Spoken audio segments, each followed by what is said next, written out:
Good. We are busy with a series where we speak about emotions. And today we're going to speak about the fire within. So I think when it comes to anger, it's one of those controversial topics in church.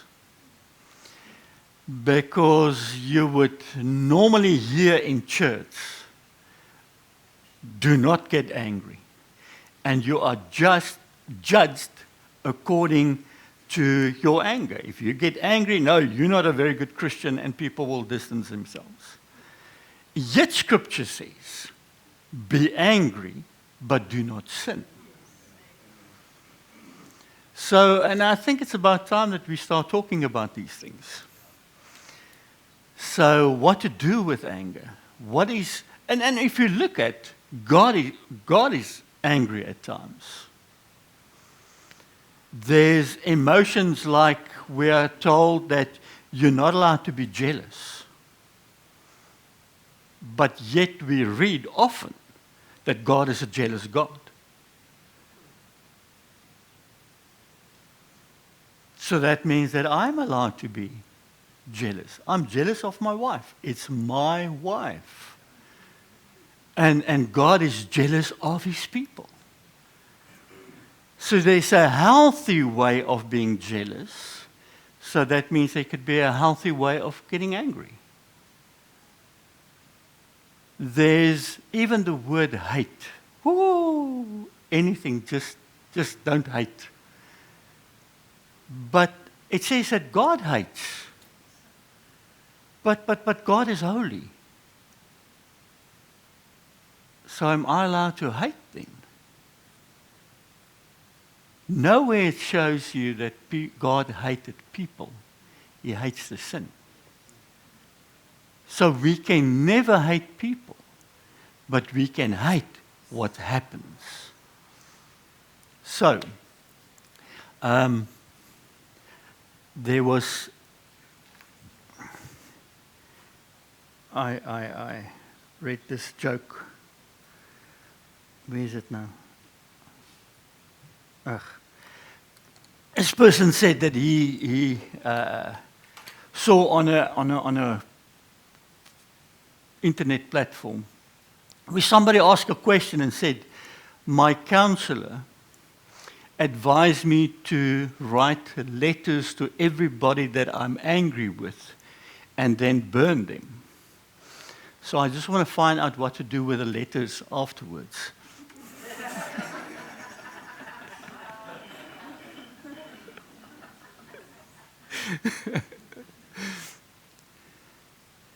So, Christians, how do we deal with anger?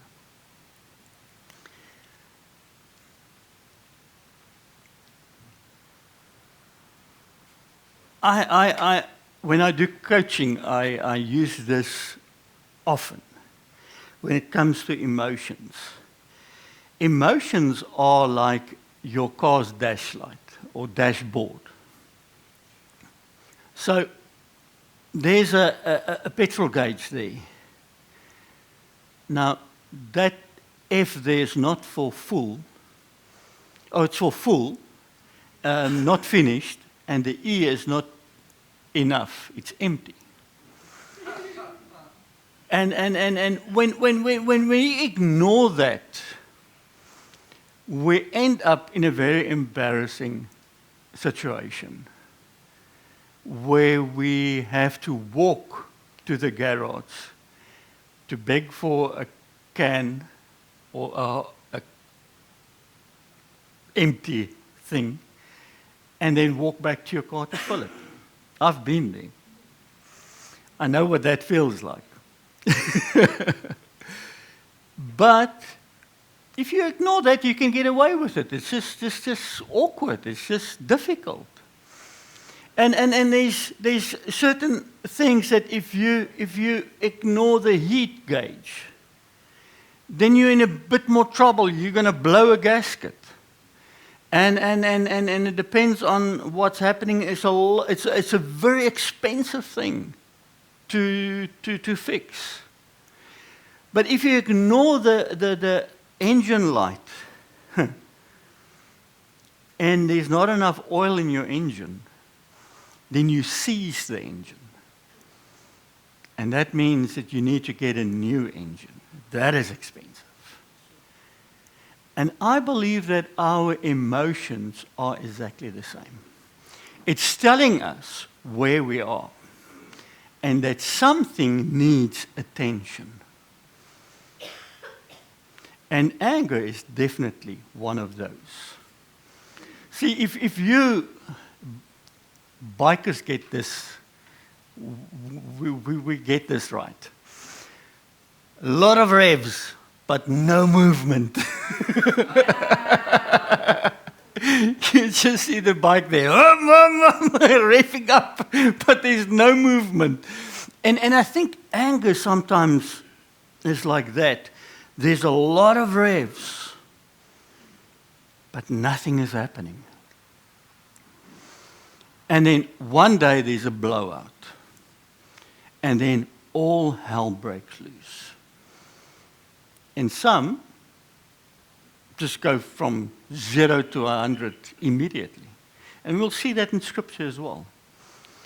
But when you think of emotion, I want you to burn this into your mind. There's a reason why we have emotions.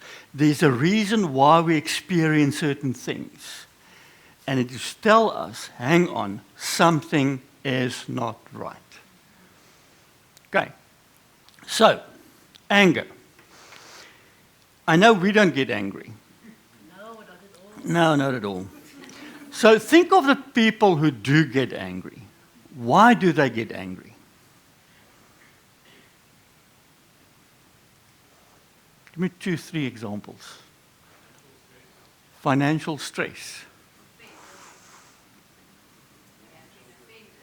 Offended. Inconvenience. Unfairness. When somebody else is very wrong. So those are things why other people get angry. So it triggers something in them and they get angry. So the clever people say, and it's much what we say here this morning, anger protects what matters. And this is more a healthy thing of getting angry, but or even a negative way of getting angry. It protects what matters. So it can be negative as well, because you can think, I'm right, the rest is wrong. Or it can be to defend ourselves, to protect others. Fear often says run. Anger often says stand and confront. So it's a protecting mechanism that we have. Then it kicks in when there's injustice. Man, that's not right. And we get angry about it. And I don't even have to mention things what's happening in life today, because you know what you get angry about what you see, and you think that should not be.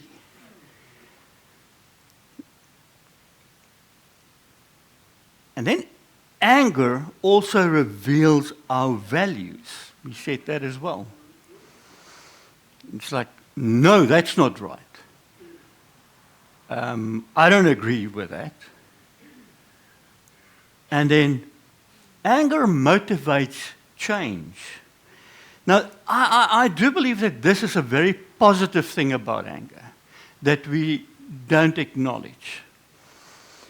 Think of history. How many times people stood up for something that was wrong and they got angry about it and they changed it. Okay. Now, I want you to go to not your own relationship, somebody else's relationship with their husband and wife. Okay? People go sometimes into arguments. They get angry. Now the clever people say, a lot of times when people pick fights, it's not necessarily about the problem that's on the table. It's because they are bored in the situation, in their relationship, and they need to move forward. And they need things to push things forward. And that is interesting, because I've experienced that, where in a relationship where man, there's no growth. And things starts building up and frustrates you till you get to the point and look at the dashboard and say, but hang on, this is why. And then you are able to move forward. But if we do not analyze the dashboard that's in front of us, we also don't get anywhere. We just stay frustrated. And that's where we get to a place where we say, ach man, take your stuff and move on. Instead of growing together, we grow apart because of anger. So, there's an interesting word, or there's about 5 Hebrew words. We're not going to look at all of them today, and there's that the Old Testament speak about and use anger in different ways. The one is av. That's the most common one. Dit klink baie af. Av. Av literally means nose or nostrils. So, if the literal translation of the Old Testament, if it would say that he was angry, it would say he was nose. And the reason for that is, when you see a person getting angry, where do you see that he's angry now? Nostrils. The nostril starts to flare. The face starting to become hot, red hot. So, Hebrew is very expressive. So it's like, man, his nose. And he's hot of nose. It's for the white people. Jy's so wit nee. Jy raak net so lekker rooi.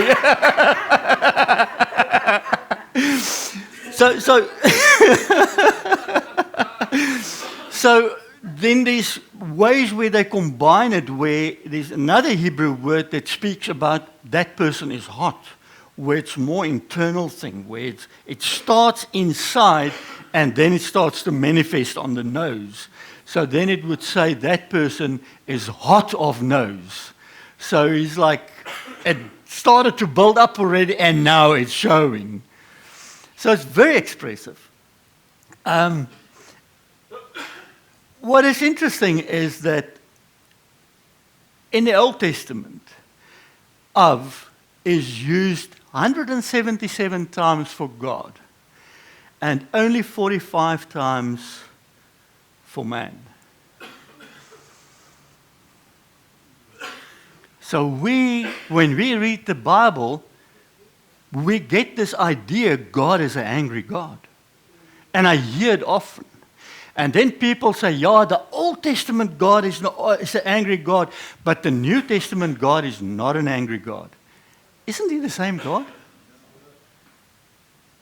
It's it's the filters that we use, how we interpret what we see, what we read, how we experience God. See, when God was angry in the Old Testament, and especially having a red nose, anger, then it was because of people and their sins.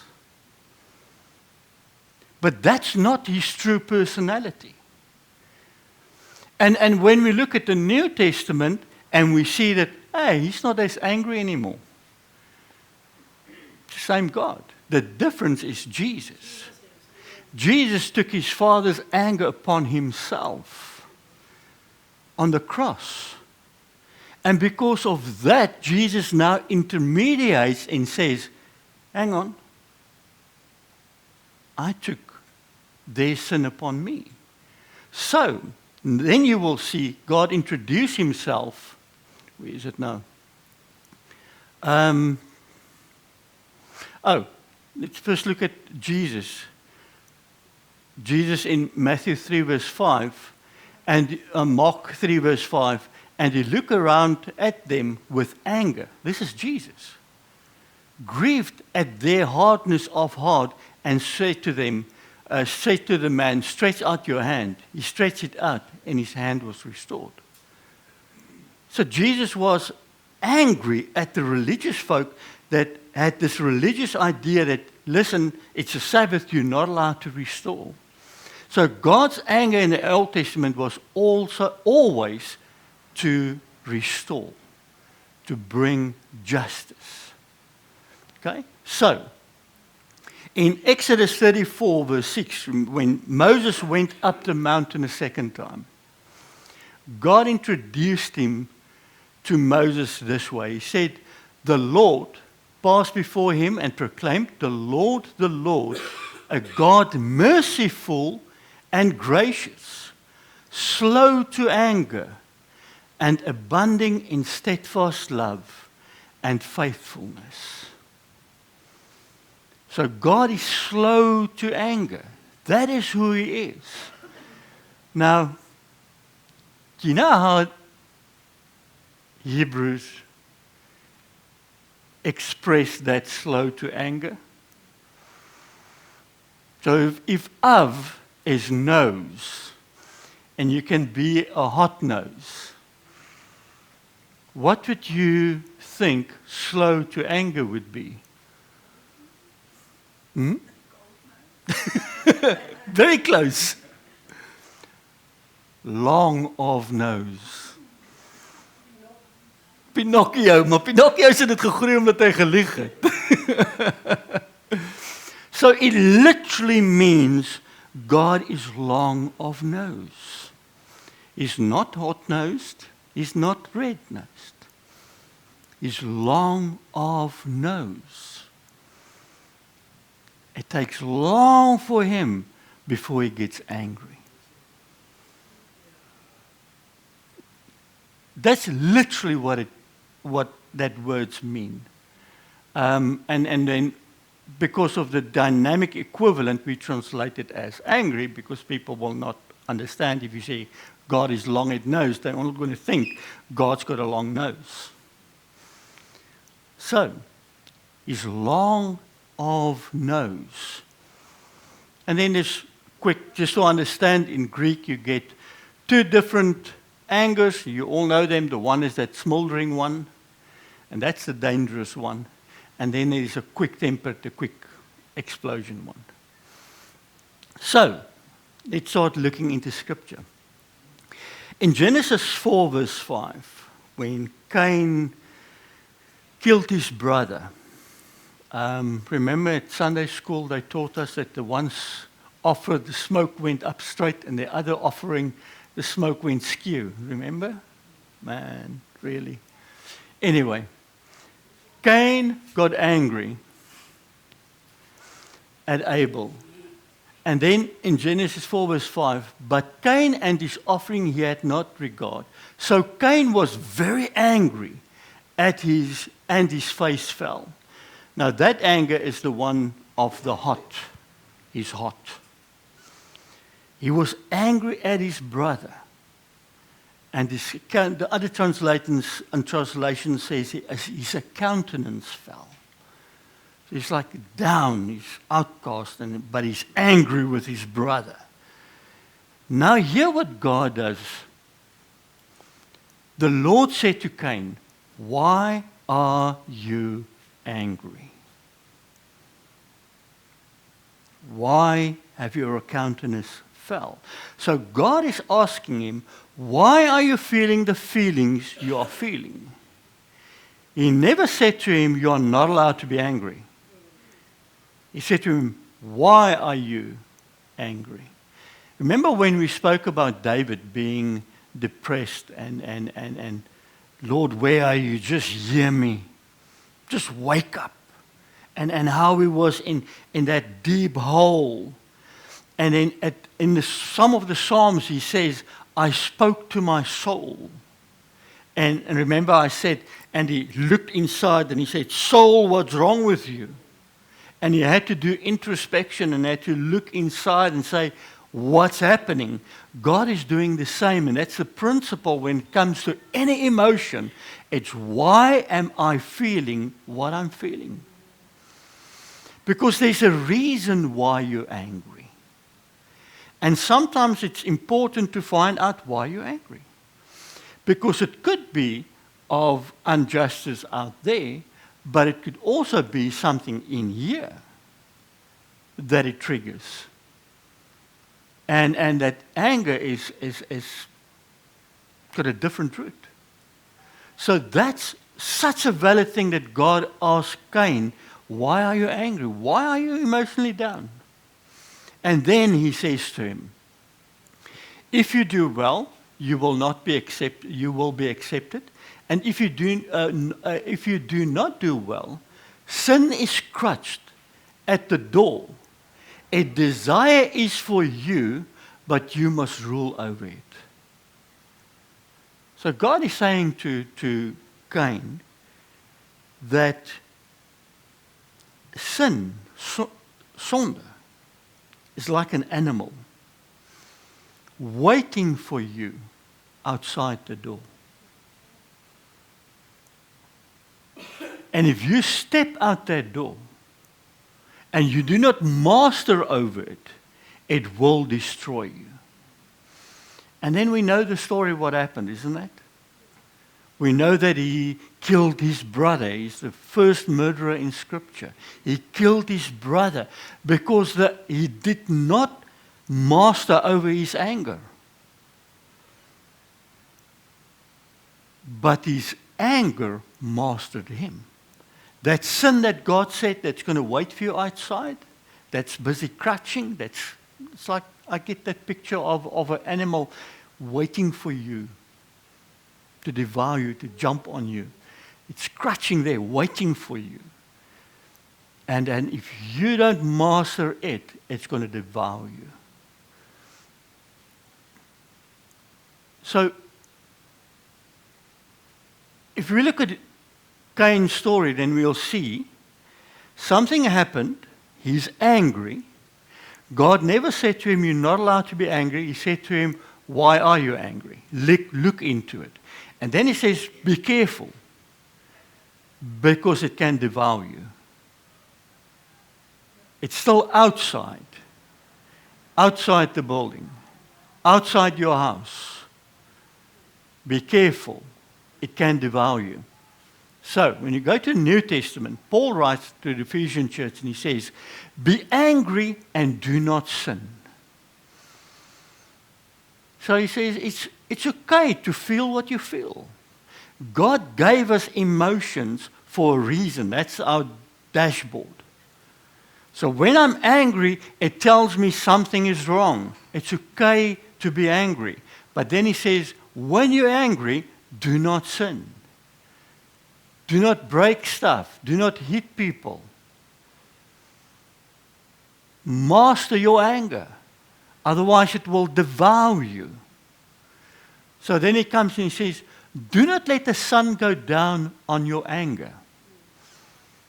So the one guy asked his friend, he said, listen, you always said that you don't go to bed when you're cross with your wife. Why did you get divorced?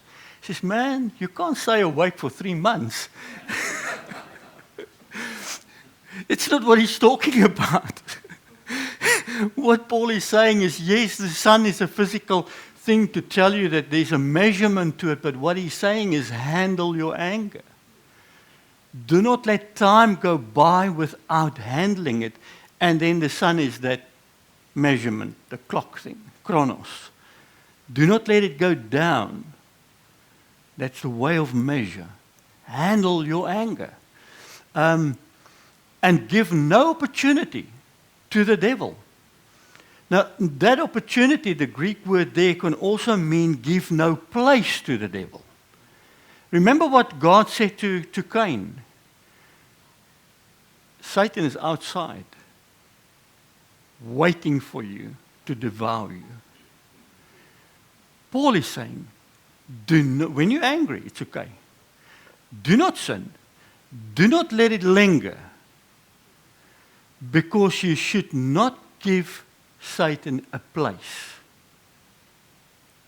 And it sounds as if he's now talking and he says, give no opportunity or no place for the devil, as if you allow him in when you linger to come and start to master you. Remember the old people was wise. They always said, count to 10. And there's something literally happening in your brain when you count to 10. Because the moment you don't feed it anymore, you break the cycle. So Paul is saying, don't feed it. Handle it.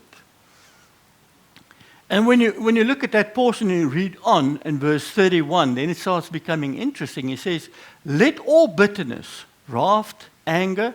Now, the wrath and the anger is a slow burn one and a quick explosive one. Quarreling and slander be put away from you, along with all hatred. And be kind to one another, compassionate, forgiving one another, just as God has forgiven you in Christ.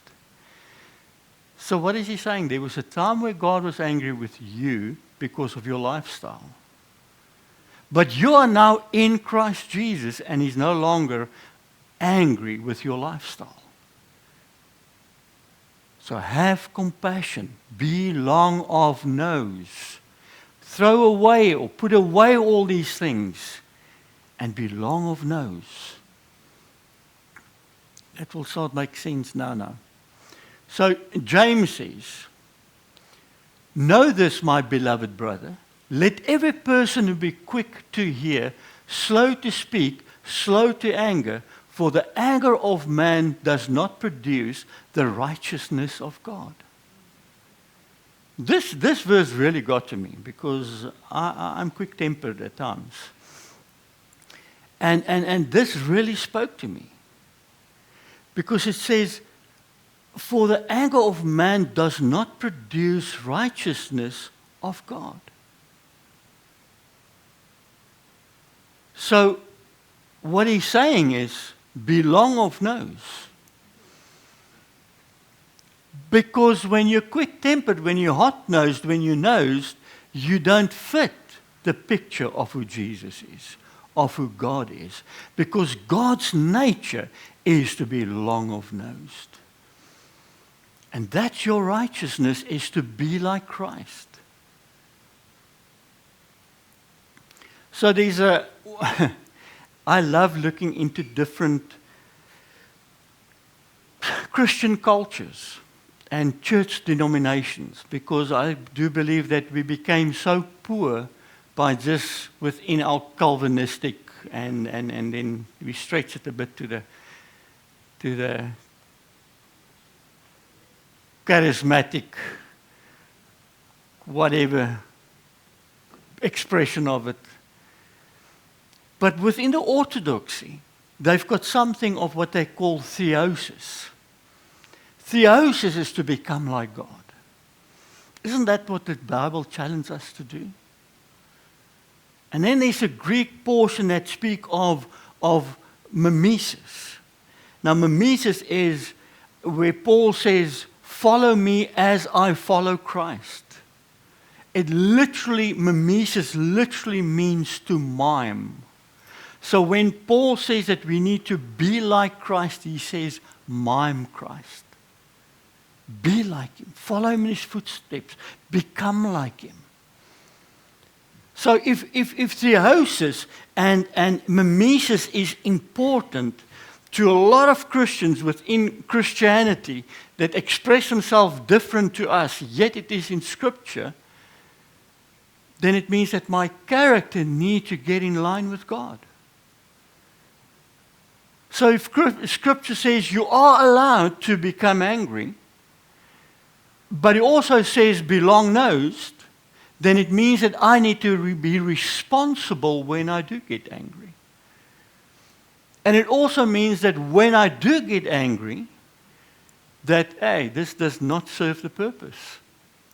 Or is it? Because if it serves the purpose, it's counted as righteousness. When Jesus got angry with the Pharisees and the Sadducees, he healed the person. There was restoration. But normally when we get angry, we break down, we destroy. We destroy relationships, we break stuff in the house, that type of stuff. So, that portion of Paul in Ephesians, be angry and do not sin. Do not let the sun go down on your anger and give no opportunity to the devil. He borrowed it from the Psalms. So this is what the Psalm says about it. Oh man, God speaking, oh man, how long shall my honor be turned into shame? How long will you love vain words and seek after lies? But now that the Lord has set apart the glory for himself, the Lord hears when I call to him. And hear now, be angry and do not sin. Ponder in your own hearts on your beds and be silent. So what is God saying? Or what is the psalmist saying? Exactly the same as Paul. Paul just said there's a measurement to it. Don't let the sun go down.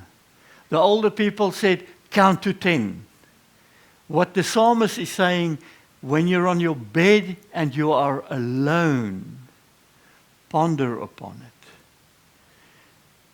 it. But see, that pondering can feed the echo chamber. Because when I'm cross, it's like, man, and it just feeds that echo chamber and it builds and it starts to fester in here. And then hate starts to settle in. And it's no longer just one emotion, now it's multiple emotions. And the problem is when that goes over into deed.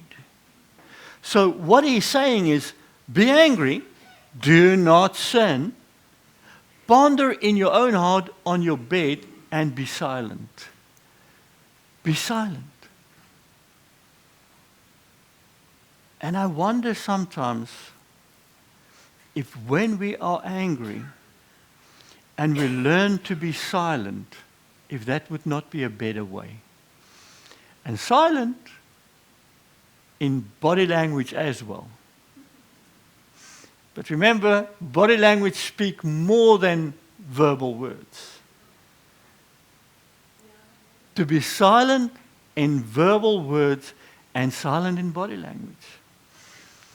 But now this portion says, be silent on the bed, and I believe this is where the cycle, where it goes further than just a quick getting angry, where this is that long festering anger. This is where it should stop. Yeah. Where he's actually saying, the silent, find peace. Let it go and find peace. That word for ponder in your own heart, it's the same word that the rest of Psalms and Scripture use to meditate on it, to contemplate God's word. And we all know that when we contemplate God's word, it's not like Eastern meditation. It's like filling us, reminding us of what His word says. So it's lying on your bed and thinking, man, I was so angry. It's okay to be angry. But why did I become angry? And then let go.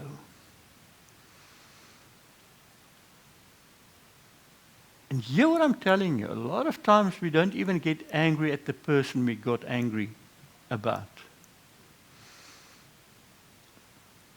A lot of times it's not about the person, it's about stuff in us. That's why we get angry. And this is that opportunity for us to find that spot. Now, remember about 2 weeks back when I spoke about there was a shepherd in David? Doram Deo is a Latin word that the reformers used, how they brought their emotions before God. They said that if I can come to an honest place before God, there can be healing. And I think that's something we're very scared of. We're very reserved in certain cultures when it comes to emotions. Just yet this morning, we're very reserved. If I take the same crowd to a rugby game, it's going to look so much different. Yeah. But it's because we've learned to express emotions within what is acceptable or not. And I want to tell you, the safest place for you to bring your emotions to is to God. Do you know why? He knows it anyway. If you acknowledge it or not, He knows it anyway. Doesn't matter what the emotion is. If you bring your anger to God, He knows it anyway. Just be honest to Him. Lord, this is it. And as the psalmist said, lay on your bed, grow quiet, ponder on it. Lord, I got angry. This is the reason why I got angry. And start talking to Him about it, not to the person you got angry about. So, Karam Dio said, in the presence of God, under the authority of God, for the glory of God. That's why we bring these emotions to God. So, I want to challenge you with this. And this is basically what we spoke about this morning, where God asked Cain, why are you angry?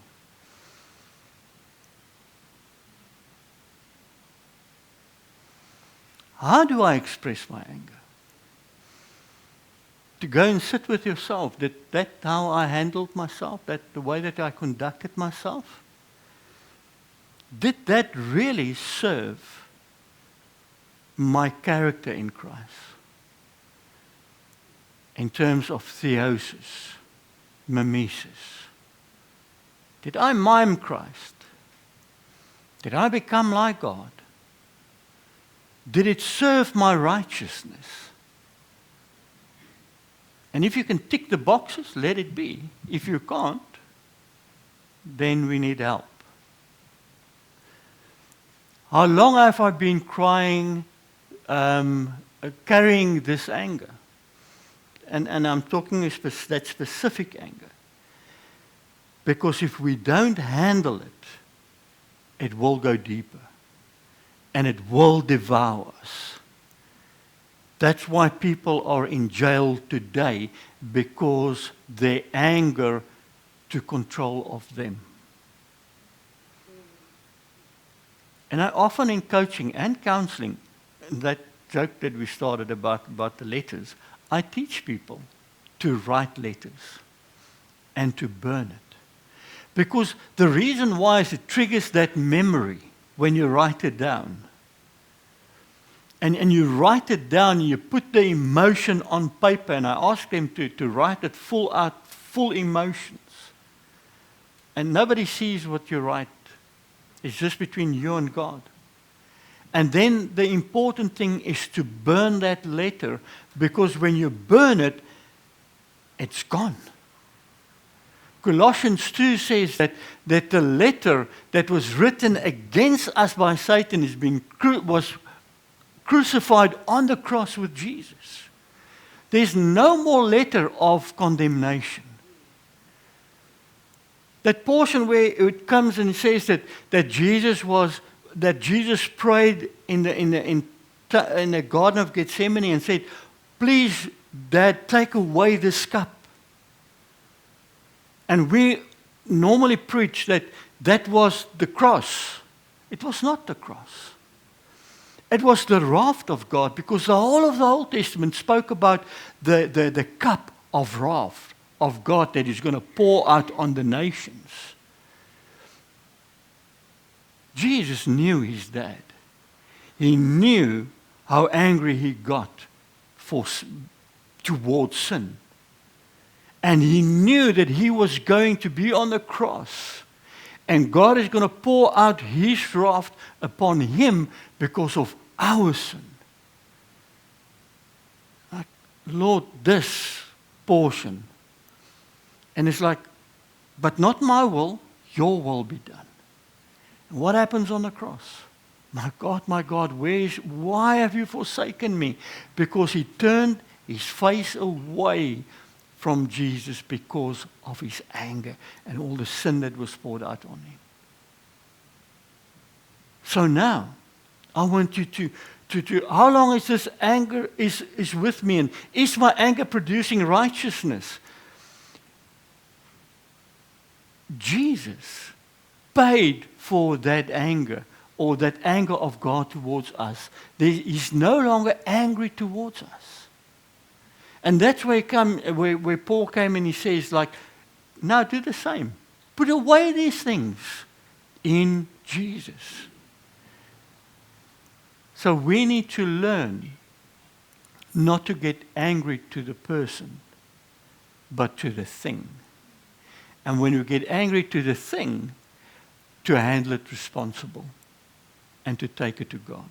Does that make sense? And to ask those questions so that we can stop it. So if you ask me, are Christians allowed to become angry? I would say yes. But there's a way how we should handle it. We need to be long of nose and not hot of nose.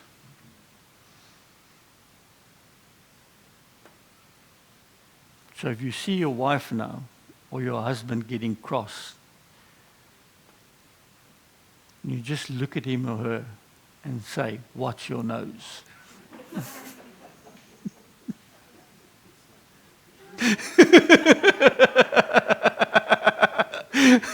But pick your timing well. I hope it helped.